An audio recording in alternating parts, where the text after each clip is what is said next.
It's based on a beautiful, really important book, and it's about a young woman named Lily who confronts the generational cycles in her life. You know, here's this name of this writer that cut through. That was interesting to me because, like, you know, in older generations, you know, everybody was listening to the same radio shows, you know.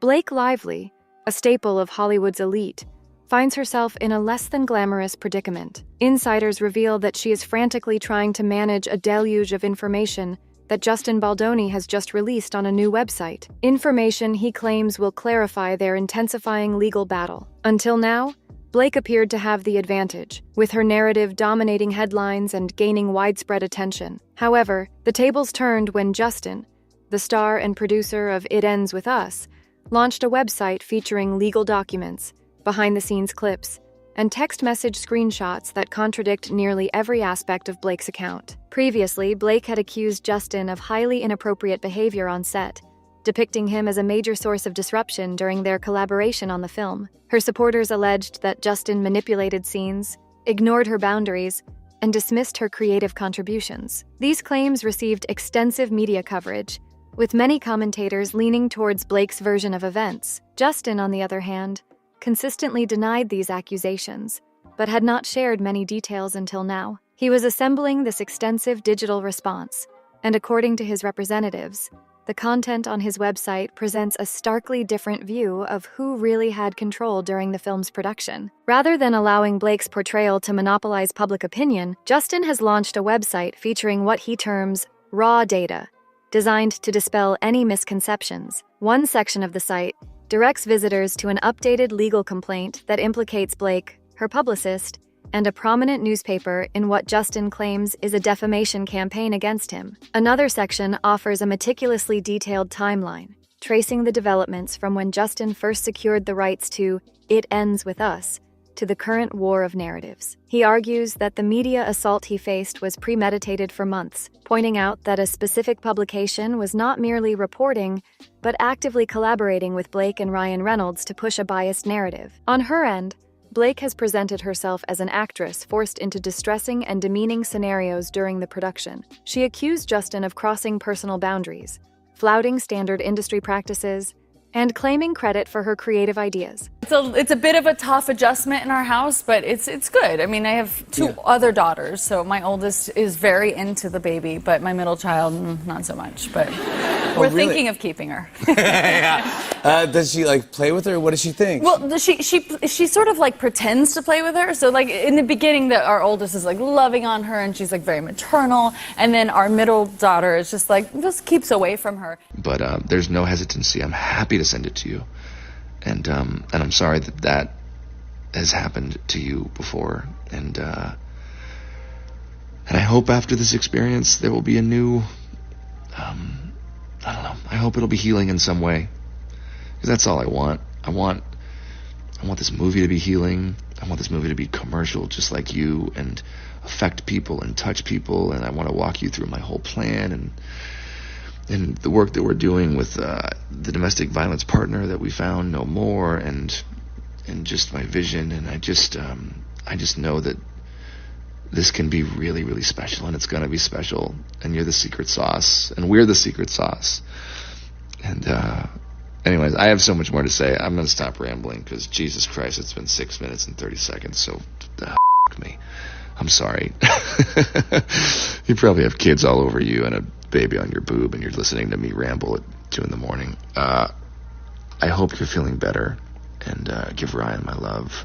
Thank you for sending me that. It means the world to me that you trust me with your feelings and your thoughts like that, and I can't wait to spend more time with you. Okay, I'm done cutting myself off. Good night.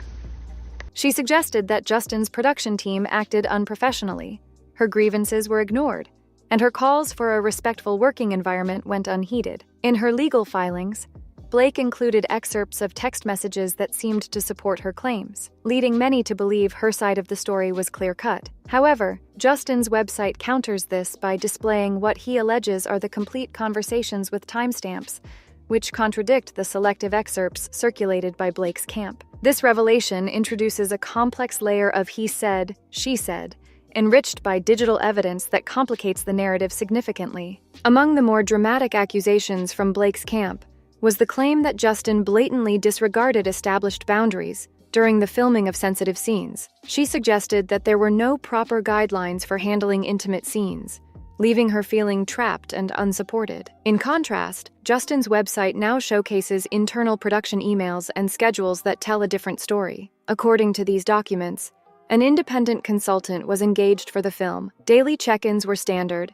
and staff were on hand to address any discomfort from cast or crew, while the complete set of contracts and behind-the-scenes details have not been made public. The excerpts available on Justin's website cast doubt on Blake's narrative for those who had previously taken her allegations at face value. Additionally, Justin's legal team has brought to light a series of text exchanges between him, Blake, and other members of the crew, which appear to depict Blake as often demanding last-minute script changes, requesting to review daily footage, and threatening to skip press events unless the project's creative direction aligned with her preferences. Prior to the launch of his website, Justin had alluded to controlling tendencies from Blake, but had refrained from sharing specifics, likely due to concerns about escalating the conflict or violating confidentiality agreements. However, this restraint has since been abandoned, with Justin posting numerous screenshots intended to establish a paper trail of Blake's intensive involvement in the creative process, occasionally to the detriment of others' contributions. The detailed timeline on his site, tracing events back several months, suggests that Justin was proactively documenting these interactions. I was testing for a show that ended up actually getting picked up and doing very well, and I was one of two people, maybe. And then I get a call from my managers and my agent. They were both on the line, which means it's something serious. Right. Either you got the job or there's something wrong. Yeah, no. And they said, so you were the choice, but the network said that your eyebrows would be too distracting. Oh, what? Oh no. And then they went like, so what can we do about your eyebrows? And I'm excited to have a creative partner in that with you. And it's just really exciting. There's so much more to say. There's so much I want to say. And there's one thing that I do need to say, which is I am so sorry you have been through what you've been through with these other filmmakers and producers or whoever the people were that you worked with. It just pissed me off. Those that I'm just still kind of blown away that this is the industry that we're in and that you've experienced that as a woman. And I know I don't need to say it, but that's not at all going to be or will be, and hopefully it's not been the experience with me. There's nothing more exciting to me like that I get to work with Blake Lively and have her, all of her. I mean, that's what I want. And so there's been no hesitancy with me sending you the final draft file. I am totally fine with that. The only reason I didn't send it today was because I was trying to implement and add your notes into my working draft, which is already like I'm all over that draft right now. So there's a whole bunch of new stars that are going to be collated pages. And I just haven't had a chance to send it to you. Perhaps in anticipation of a potential narrative shift by Blake to her advantage. The subplot that adds an intriguing layer to this saga is the involvement of Ryan Reynolds, known for his humor and charismatic online presence. Yet behind the scenes, there's talk of him stepping in to confront Justin over perceived mistreatment of Blake. The revised legal complaint suggests that Ryan's influence was more significant than previously recognized. Justin's team argues that he was at a disadvantage in the power dynamics, overshadowed by Ryan's global celebrity and Blake's standing in Hollywood, which forced him to navigate the situation delicately. Justin's legal representatives have highlighted instances showing that many production decisions were influenced by the couple's preferences, challenging Blake's claims of being sidelined or overpowered. This narrative is further complicated by a particularly contentious episode, a meeting at Ryan and Blake's home. While Blake depicted this as a chance to iron out creative differences, Justin describes it as a tense showdown that left him feeling cornered and compelled to acquiesce to what he considered unreasonable demands. The text messages showcased on Justin's website capture a stark tone from Blake, implying threats of unleashing her considerable influence against him if her demands were not met. These messages, while not definitive evidence of wrongdoing, fuel speculation that perhaps Blake, not Justin, held the dominant position in their interactions. The delay in Justin's comprehensive response has sparked curiosity among fans, with many wondering why it took him so long to publicly defend himself. His legal team clarifies that they opted to compile all pertinent data into one central repository before going public, partly to maintain respect for the legal process. They suggest that Blake's team did not extend the same courtesy, choosing instead to leak selectively edited materials to sway public opinion early on. By consolidating transcripts, documents, and video clips on his website, Justin aims to present the full narrative, allowing people to view the complete context rather than isolated snippets. The website is also portrayed as a platform for transparency, free of any commercial intent, as it neither monetizes nor charges for access, serving essentially as a public record of the dispute. However, this move is not without strategic considerations. It's based on a beautiful, really important book, and it's about a young woman named Lily who confronts the generational cycles in her life and breaks them and ends the circle. And I hope people find it inspiring, and yet also, you know, it's a film about a heavy topic. It's about domestic violence. Hey, Blake. It is 2 in the morning. Hopefully this does not wake you up. Whew. Wow. There's so much I want to say to you, and I hope that we can FaceTime or see each other in person soon and get to talk more. But I'm just going to send you a few thoughts, and hopefully it's not going to be more than a few minutes. But I don't have the best track record. I don't think either one of us have the best track record for our voice memos. I want to start with an apology. Man, reading the second part of your message, my heart sank, and I'm really... Clearly, the website is designed to shift the public and legal narrative in Justin's favor, mirroring the initial influence Blake's allegations had through media. In response, Blake's team has attempted legal action to shut down or restrict the content on Justin's site, arguing that it serves as a retaliatory tool. These efforts were unsuccessful, leaving Justin free to continue his updates. This decision reportedly has Blake reeling, unprepared for the extent of evidence Justin had accumulated and his readiness to make it publicly accessible. With her team possibly exploring further legal routes to block new uploads, the situation hints at ongoing legal strategies. Meanwhile, Justin's legal representatives seem confident in their right to continue their disclosures, potentially complicating the dispute further as they plan to unveil more evidence. The significance of the text messages, emails, and behind-the-scenes footage lies in their capacity to reveal the actual dynamics on the set of It Ends With Us, contradicting the polished narratives often conveyed through public relations efforts. Rather than depicting a cohesive production,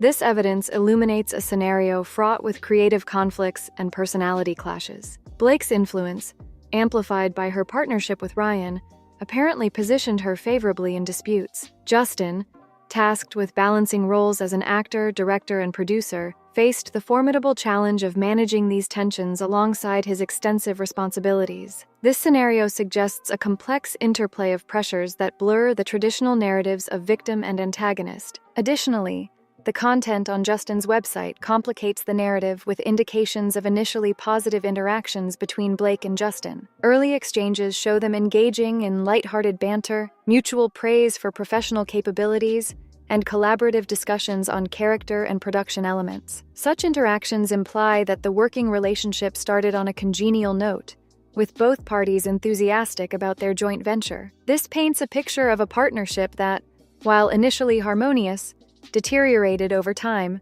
due to escalating tensions and perhaps the stress of conflicting ambitions. This evolution from amicable to antagonistic highlights how creative endeavors can sour, a common occurrence when strong personalities and creative visions clash. The presence of earlier friendly communications directly challenges the unidimensional portrayal of the relationship as consistently contentious. A lot of it's my real life clothes or my husband's clothes or my girlfriend Gigi's clothes. I was borrowing some. Wait, that's kind of amazing. So you have something of Gigi's in the movie. Yeah, it's like a wedding, like something old, something borrowed, something blue, something new. Wait, which except one? it's just, Now I want to think of the scene. Oh, I'm wearing her stuff all over it. Oh, really? Tons of like Bodhi, which is with the suit now that I'm wearing is Bodhi. It was meant for my husband, but I Wait, borrowed that's it. his suit? It was meant for him to wear, but it's so pretty. Look at it. You guys are not getting it in the shot. Talking like this, me into my phone at 2 a.m, but largely via text and voice note. And I will be honest with you, that is not my biggest strength. I love being with people and being in somebody's space and being face to face, and I feel like that's where I excel, and definitely fallen short at times in our text and voice note exchanges, because there's so much to communicate and there's so much happening, and all that to say, I'm just really looking forward to spending time together, and I think that's going to really go a long way for our chemistry, which I believe is there and has been there from the start. So I was so damn excited when you wanted to do this film. I felt it in the room when we met, and yeah, I think it does come from the both of us being hardworking and having a vision and not settling. As suggested by Blake, such evidence invites a reevaluation of the situation, offering a more nuanced view that considers the complexities and evolving nature of personal and professional interactions in high-stakes environments. Amidst the unfolding drama, Blake Lively appears to be on the back foot, according to industry insiders. She reportedly anticipated a defense from Justin Baldoni, but was blindsided by his decision to launch a comprehensive public platform, showcasing a vast array of documents. Blake's strategy seemed to rely on traditional media maneuvers, press releases, strategic interviews, and selective information leaks. Now, confronted with Justin's unfiltered fact archive, she is forced into a reactive posture, a shift from her initial approach of narrative control. Industry speculations hint at potential moves from Blake's camp. Some suggest she might explore new legal avenues, possibly alleging that Justin's public disclosure is tantamount to defamation, or that it interferes with the legal process. Alternatively, there might be a strategic shift in her public relations approach,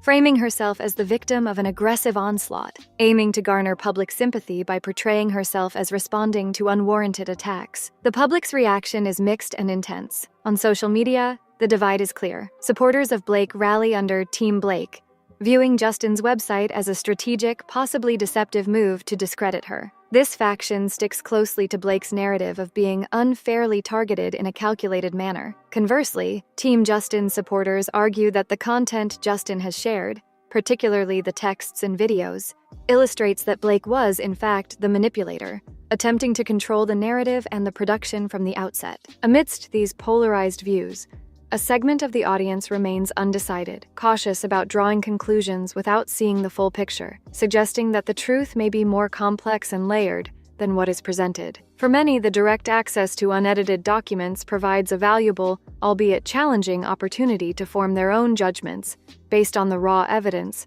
rather than mediated interpretations. As the situation evolves, the effectiveness of any new spin by Blake will largely depend on the public's willingness to reassess their views in light of continuous revelations and the growing body of evidence that challenges initial perceptions. We always tease each other. He was, after I gave birth, he was like, oh my gosh, if I lost you and I, went to the park with our 3 kids, I mean, think of the ladies I could. This is a horrible thing to say.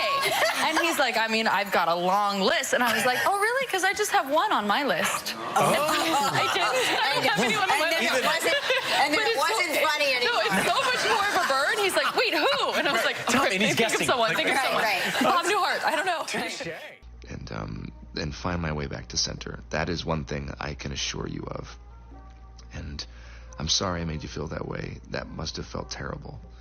And I will for sure do better. That was not my best weekend, and I should have given it more time. And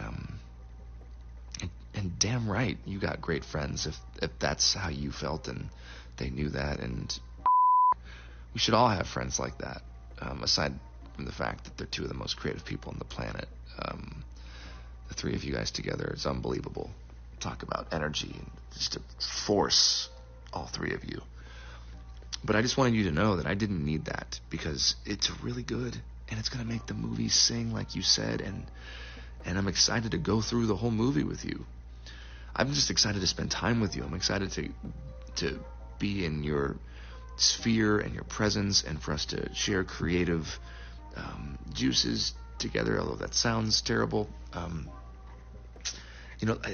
think you and I have been trying to build a relationship, which I think we've done successfully. I mean, here we are. The discourse around this Hollywood feud underscores the shifting dynamics of celebrity culture, where public opinion can be both a court of appeal and a battleground for competing narratives. Justin Baldoni's comprehensive reveal on his website has escalated an already intense situation into a full-blown Hollywood spectacle. His strategic release of documents and communications aims squarely at undermining Blake Lively's accusations and recasting her as the orchestrator of the conflict. This move has successfully captured the public's attention, prompting speculation about how Blake and her husband, Ryan Reynolds, will respond. They face a critical decision: maintain their silence, strategically regroup, or launch a forceful counterattack. Amidst rumors of additional unreleased text messages and videos, the narrative remains open-ended, ensuring that this controversy will continue to unfold. For those observing from the outside,